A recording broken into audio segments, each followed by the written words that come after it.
Alright, salut tout le monde, I'm back, long time no see. Pas d'enquête aujourd'hui malheureusement, mais un peu de tech knowledge pour ceux que ça intéresse.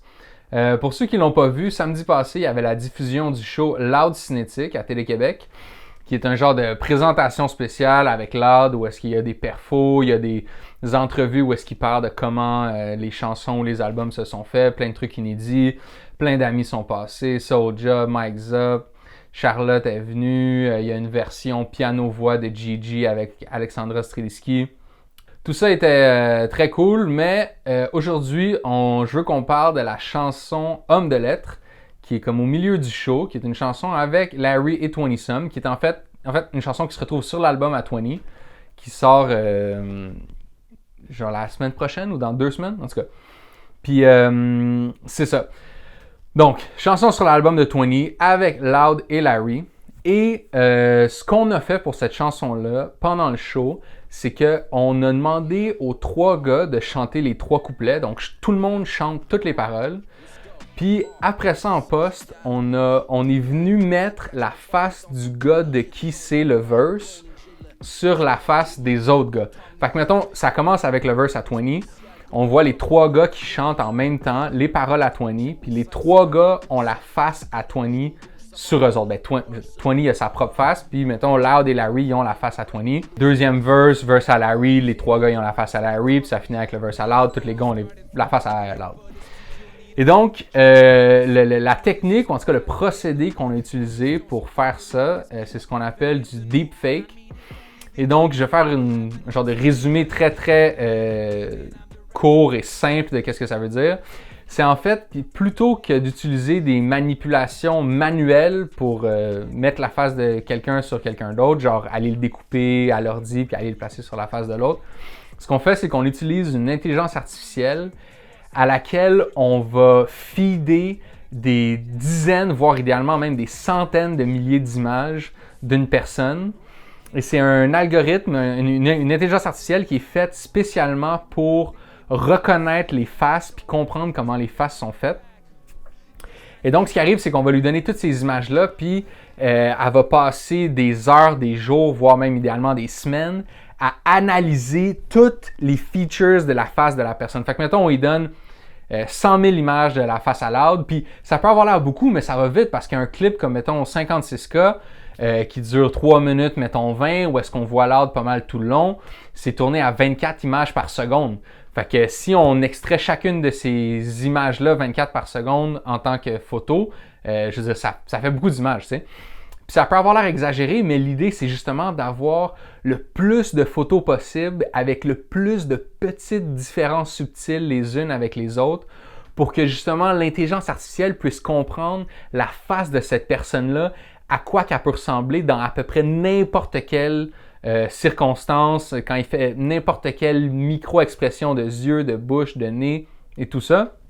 Et donc, après qu'elle ait passé des jours ou, mettons, des semaines à analyser la face de la personne, mettons Loud, ce qu'on fait, c'est qu'on lui donne une photo de Larry, puis là, elle analyse la photo de Larry, puis elle dit, OK, ben maintenant que j'ai compris la face que Larry fait là-dessus, et vu que je sais tous les genres de faces que Loud pourrait faire, voici à quoi ça ressemblerait si Loud faisait cette face-là. Et donc, c'est pas la face de Loud qui est découpée puis apposée sur la tête à Larry. C'est vraiment cette intelligence artificielle-là qui vient recomposer une face de toute pièce en utilisant un paquet de mini-morceaux de ce qu'elle connaît de la face à Loud pour recréer cette nouvelle face-là basée sur celle de Larry. Et donc, les balbutiements de la recherche pour ce genre de technologie-là ont commencé dans les années 90, mais ça fait vraiment comme 4-5 ans là, que c'est revenu dans le zeitgeist. Puis, vous pouvez vous imaginer que ça vient avec tout un bagage de considérations éthiques et tout ça qui sont intéressantes, mais ce ne sera pas pour cette vidéo-ci. Et donc, nous, moi puis Loud, ça fait comme 2 ans et demi qu'on parle de ça, qu'on parle d'essayer de faire quelque chose avec du deepfake. Puis au début, on parlait de peut-être faire un clip avec un rapper qui lui ressemble physiquement beaucoup, puis de justement essayer de vraiment jouer sur l'illusion, puis que les gens comprennent plus qui est qui. Après ça, on a même parlé de faire un truc complètement différent avec genre 4-5 gars dans le clip, qui auraient des shapes et des faces différentes, puis justement, ça deviendrait plus un truc genre vraiment weird, drôle de voir leurs faces les uns sur les autres. T'sais, si on imagine un clip avec Loud, Soulja, Impost puis White Bee qui s'échangent leurs faces, ça peut être assez weird, tu sais.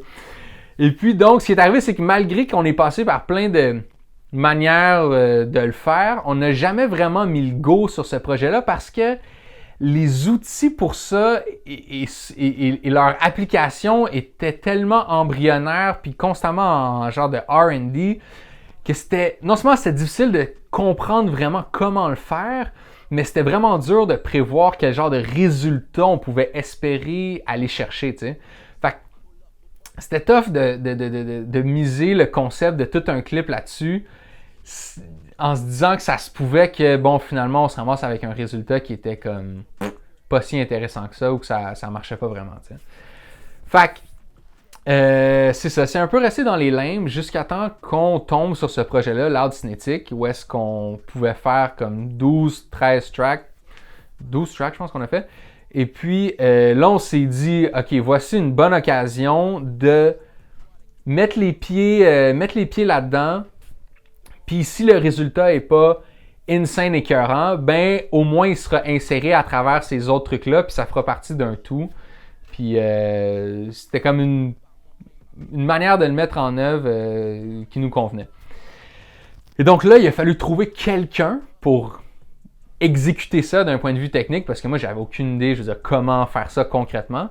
Fait que j'ai parlé à un paquet de monde, mais à chaque fois, les gens me disaient comme « Ah, je sais pas, comme la technologie m'intéresse, j'ai gossé un peu avec ça, mais pas assez pour commit à un projet, puis dire oui, j'embarque, puis je suis confiant qu'on va arriver à un résultat convenable. » T'sais. Et tout ça jusqu'à temps qu'on tombe sur Gab Grenier, qui lui a dit « It's all good, mon Will. » Non, je niaise, mais lui, il était confiant, il avait déjà expérimenté avec ça un peu plus que les autres, puis il a dit « Moi, je pense que c'est possible. » Il avait déjà des idées sur comment on pourrait peut-être faire, en tout cas, mettre les chances de notre côté. Puis, yes, il est embarqué dans le projet, puis on l'a fait, puis c'est sick. Fait que c'est ça, en fait, le reste du vidéo, c'est une conversation entre moi et lui, où est-ce qu'on parle de justement un peu le nitty-gritty de qu'est-ce que ça implique, comment c'est fait, un peu le behind the scenes techno derrière ce genre de projet-là. Fait que c'est ça, on s'est parlé il y a une couple de jours. Je me souviens plus si j'ai le même chandail, mais I mean, it is what it is. Fait que, yeah, on va checker ça. Ma question, c'est pourquoi tu as décidé d'embarquer là-dedans? Ben, c'était un bon défi. Puis, c'est ça que je faisais, moi, dans le fond, j'avais testé la techno pour savoir comment ça marche, puis avoir une bonne idée si c'est faisable, si c'est pas faisable. Fait que, même sans l'avoir fait, j'avais gossé avec assez pour me dire, OK, si jamais je veux faire de quoi, ben, j'imagine que ça peut prendre environ tant de temps, puis demander tant de processing power. Fait que j'étais assez confiant quand vous m'avez appelé pour dire ouais, let's go, on l'essaye. Puis, ben, c'est ça, j'ai quand même un bon background en post-prod / VFX un peu. Fait que je peux toujours m'accoter là-dessus, tu sais. Si jamais ça marche pas tout le temps, j'aurais pu faire du tracking ou de la roto, mais la bonne vieille sauce manuelle. Ouais. C'est fou parce que quand on s'est parlé à ce moment-là, toi t'as dit OK, ouais, it's all good, puis tout ça. Puis là, on voulait faire un test, puis moi, je t'ai proposé de faire un test sur un clip de Eman qui venait de sortir, un clip d'Acrophone aussi. Ouais. Puis, je suis retombé sur ce test-là que tu avais fait, que j'avais pas vu depuis genre 6 mois. C'est tellement janky comparé à ce qu'on a réussi à faire maintenant que c'est fou de regarder ça puis faire genre ça, c'est le genre de test qu'on s'est dit genre wow, est-ce que ça marche? Let's go! Ouais, on était contents. Hein? Je me rappelle, on disait si on a ça, on est bon. Moi, je pense que ce test-là, malgré qu'on le regarde aujourd'hui et qu'on trouve ça un peu cabochon, au moins ça prouvait que genre ça marchait. Surtout un frame comme ça avec Eman et Claude à la fin, où est-ce que, contrairement aux premières shots. Là, on est un peu plus loin de eux, ben, pas mal plus loin. Fait que, on perd un peu certains des défauts qu'on voyait en très, très close-up. Ça nous disait, OK, ben écoute, si les gars, ils sont de face, ils ne bougent pas trop, puis qu'on réussit à dealer avec les histoires de barbe, de cheveux, de tucs, puis tout, comme ça se peut finalement, tu sais. Ouais. Fait que, une fois que ce test-là avait comme été approuvé, on avait compris un peu genre ce qui était possible, ce qui n'était pas possible, puis on a compris surtout aussi comment mettre les chances de notre bord au moment du tournage pour deux raisons. Premièrement, comment le shooter, je veux dire, stratégiquement, mais aussi le fait que nous, on avait accès aux trois gars, comment qu'on allait pouvoir utiliser ça un peu à notre avantage, contrairement à des deepfakes de Tom Cruise. Ben, les gens ils vont aller chercher des images sur le web ou peu importe, mais ils n'ont pas accès à Tom Cruise. Hein. Fait que peux-tu expliquer un peu, nous, comment on a approché le shoot puis la stratégie de comment on allait faire ça? Ben, on savait que, comme tu dis, la plupart des exemples qu'on voit, ils n'ont pas ça, ils n'ont pas accès aux deux persos, en fait. Ils ont accès à un des deux, puis l'autre, il faut que ça... Souvent, c'est fait avec des personnalités pour cette raison-là, parce qu'il y a beaucoup d'images des personnalités sur Internet. Par contre, ben, c'est en travaillant avec... J'ai travaillé avec un autre gars là-dessus qui s'appelle Benoît Marini, qui est en Europe. Salut Benoît. Et puis, lui avait aussi fait des tests de son côté et avait déterminé que contrairement à ce qu'on peut croire ou ce qu'on dit dans le manuel sur les forums quand on regarde, on n'est peut-être pas obligé d'avoir des milliers d'images si on a des bonnes images. Donc, d'avoir accès aux trois gars dans le même lieu, dans le même éclairage, c'est ça qui a été super payant dans le sens où on pouvait s'assurer d'avoir des angles différents, puis il fallait s'assurer d'avoir les bons mouvements de bouche puis de clignement d'yeux pour chacun.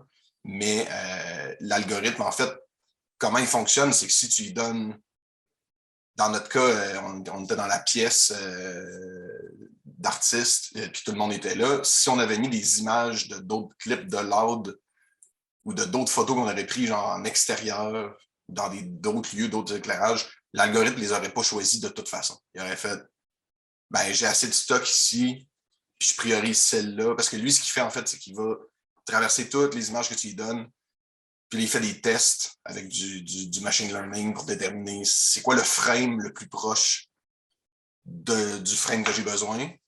Puis là, il va prendre celui-là, puis après ça, il va le morpher un peu. Fait que même si on lui avait donné d'autres trucs, on avait tellement une bonne condition de tournage pour cet algorithme-là que c'est tout ce que ça nous prenait.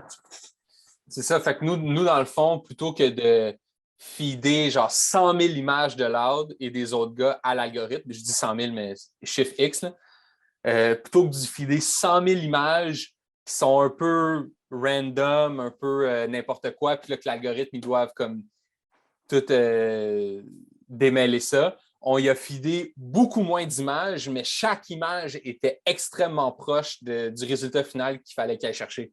Fait que, ce que je comprends, c'est que ça fait en sorte que, de un, l'algorithme n'allait pas se tromper un peu peut-être en se trompant en allant chercher une image par rapport comme référence. Puis de deux, ça l'a écourté vraiment aussi le temps de processing parce qu'il y a juste carrément moins de data à travers lequel aller fouiller, c'est ça? Exact. C'est ça.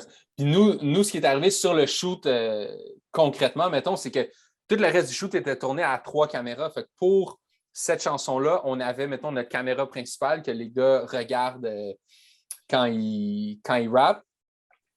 Mais on avait les 2 autres caméras un peu à 45 degrés de chaque côté des gars juste pour aller chercher plus de data, de détails, de mouvements, de bouche, de figure, pour être sûr de pouvoir donner à l'algorithme le plus de stock possible dans cette même pièce-là, dans le même éclairage puis tout. Mais même côté mise en scène aussi, on remarque que c'est des plans relativement statiques. La caméra était sur Steadicam, mais c'est des mouvements quand même lents. Les gars sont toujours face à la caméra. Ils ne passent jamais leurs mains devant leur face. Même 20, on lui a demandé d'enlever ses lunettes. Fait que tous ces petits éléments-là nous ont finalement pas mal aidés parce que notre matériel brut était super bien fait finalement. Il était très bon. La résolution était bonne aussi. On a, je pense, 6 takes. Exact. Il y a 3 takes avec les 3 gars.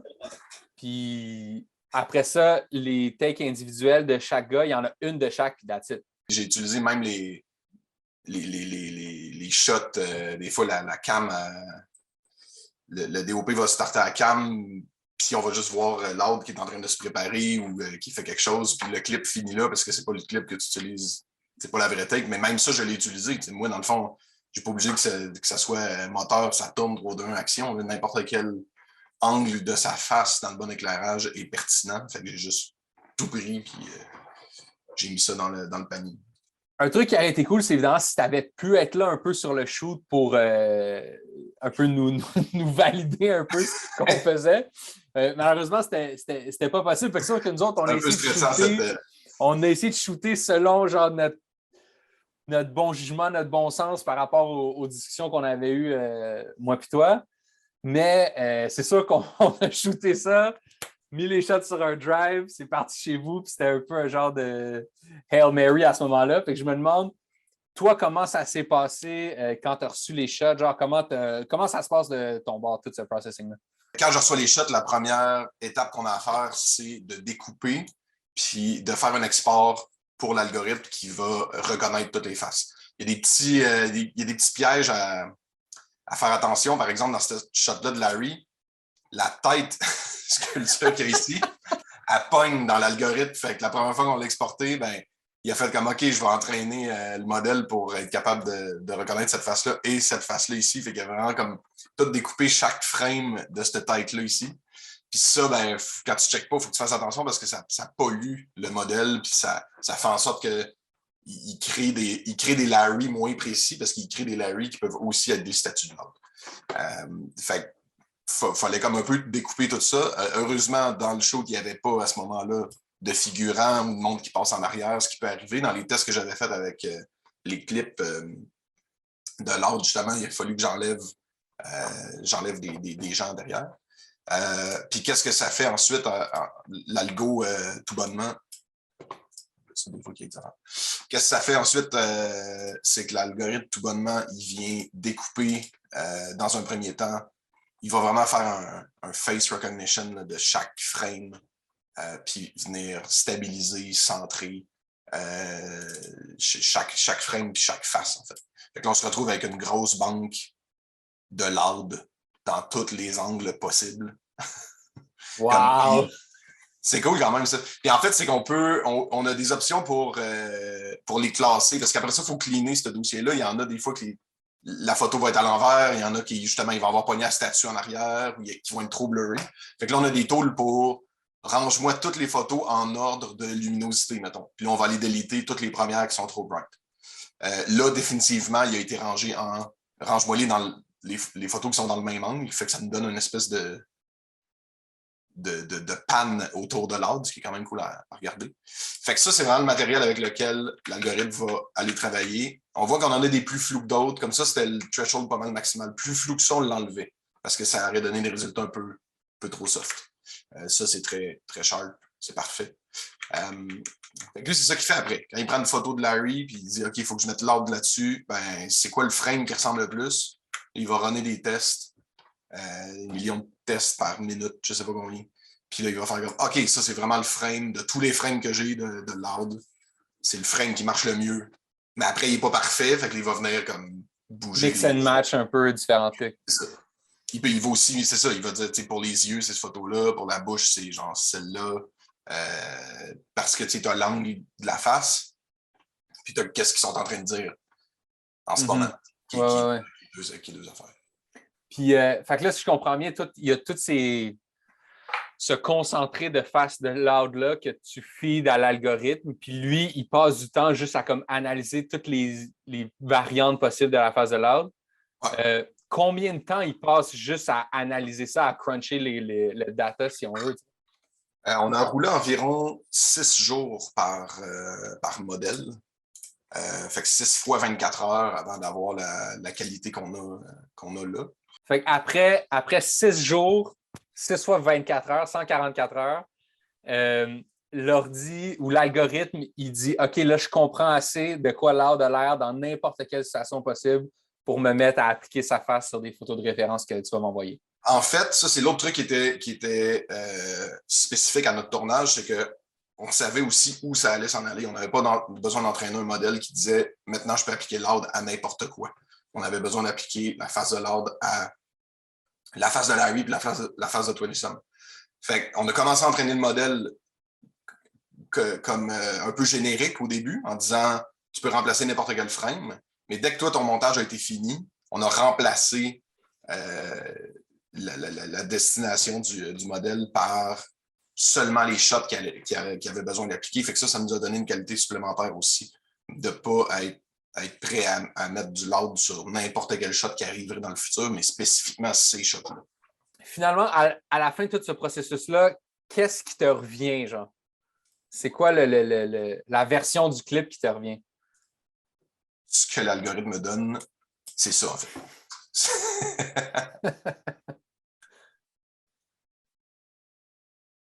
C'est l'art d'appliquer sur le corps de...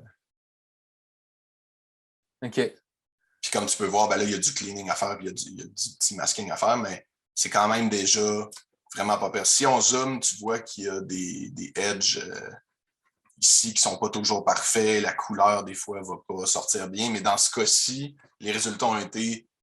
J'étais vraiment agréablement surpris de voir les premiers résultats parce que c'était un guess, on l'avait jamais fait vraiment, mais d'avoir tourné, comme tu as dit au début, avec les mêmes gars dans le même éclairage, avec la même caméra, la même qualité de cam, ça a donné de quoi de super bon dès le début. T'sais. Il y a eu quelques shots un peu plus difficiles parce que la condition d'éclairage changeait. C'est là que tu vois que c'est super important parce que quand il tournait la tête par rapport à la fenêtre, là, ça devenait plus dark ou plus bright. On voit que dans certains plans, il y a comme un peu des ombres qui se déplacent sur les faces. J'imagine qu'il se dit comme « Ah, j'ai pas de frame de référence pour ça dans le même éclairage. » Fait qu'il essaie d'un peu d'inventer de quoi ça aurait l'air. Il y a peut-être 7-8 shots dans le segment du show où est-ce que je suis venu manuellement compenser avec des curves de luminosité, frame by frame, en essayant de compenser l'éclairage. D'ailleurs, ici, on a un exemple un peu plus de comment ça sort quand c'est pas parfait. Puis la barbe, c'est surtout, ils ont toutes la même barbe en plus. Fait que ça vient vraiment, comparé à Eman, où est-ce que ça venait quand même nous faire un bon clash. On le sait que Loud n'a pas de barbe comme ça. Ce qui est weird, c'est que, surtout si tu connais bien les gars, c'est que, mettons, Larry ici, avec la face de Loud, il fait des moves de face que Larry fait. Ah, il fait du Larry. Il fait de la gestuelle de faciès de Larry. Et donc, c'est pas comme si on avait découpé la face à Loud puis mis sur le corps de Larry, parce que ça aurait été les mêmes mouvements que Loud fait. T'sais. Ça, c'est vraiment comme si Larry avait mis un masque de Loud et qu'il contrôlait lui-même en dessous de ça. Puis je pense que c'est ça qui rend ça un peu malaisant au début quand tu le regardes. Tu es comme, qu'est-ce que je regarde? C'est donc bien weird. C'est pas un copy-paste, c'est comme un morph carrément des deux personnes. T'sais. Puis je pense que ça donne vraiment un effet vraiment particulier qui est vraiment sick. Tu sais. C'est que plus tu les connais, plus c'est weird, parce que ça dénature. Tu sais, le petit clignement d'œil ici, tu sais, Larry fait ça, mais l'autre ne veut pas faire ça. Fait que là... Exactement. Quand on a reçu ça, tout de suite, moi, j'ai fait genre fuck, OK, ça marche tellement bien, on aurait pu se laisser aller un petit peu plus.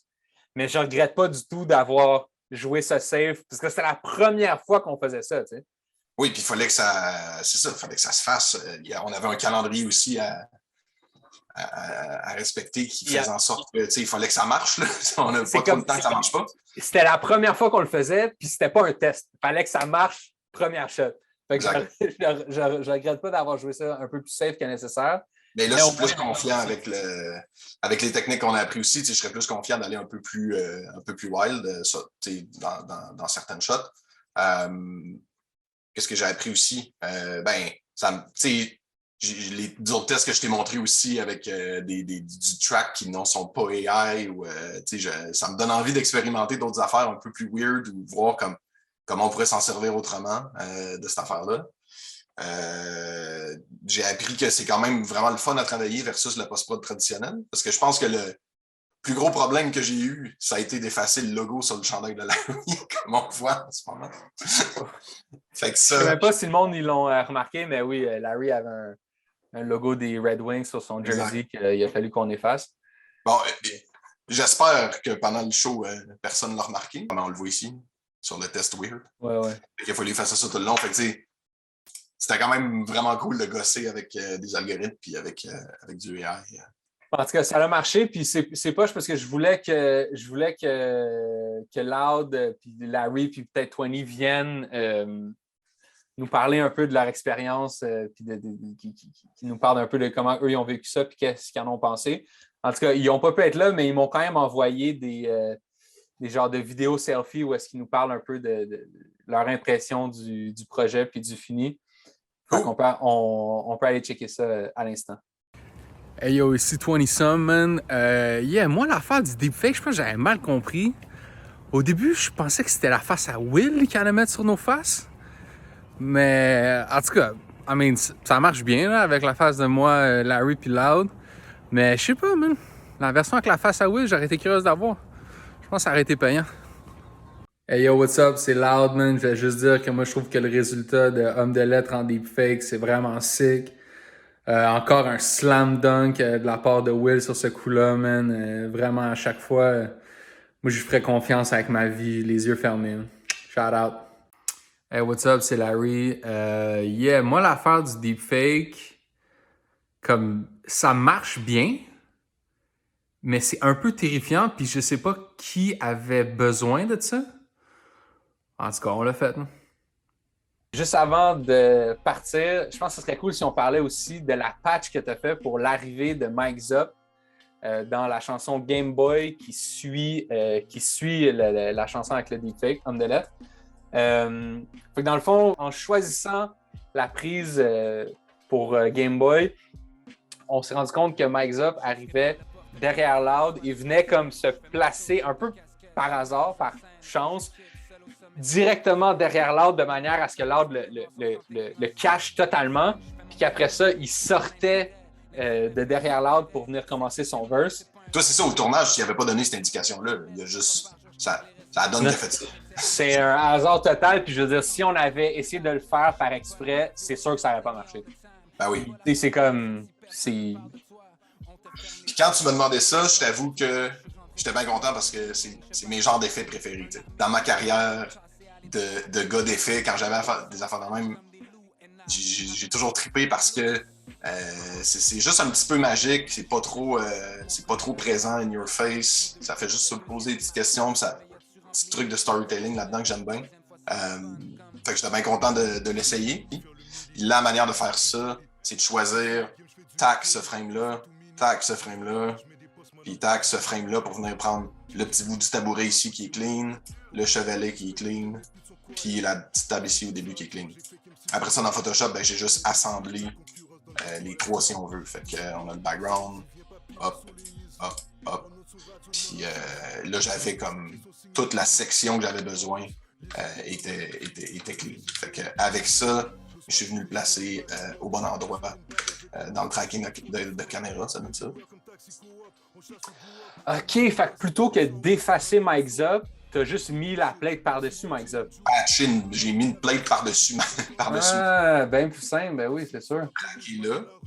Puis dans le fond, après, ben, il faut remettre les gars par-dessus. Fait que c'est là où la roto embarque. Puis là, ben, dans le fond, il y a l'ordre par-dessus ma patch.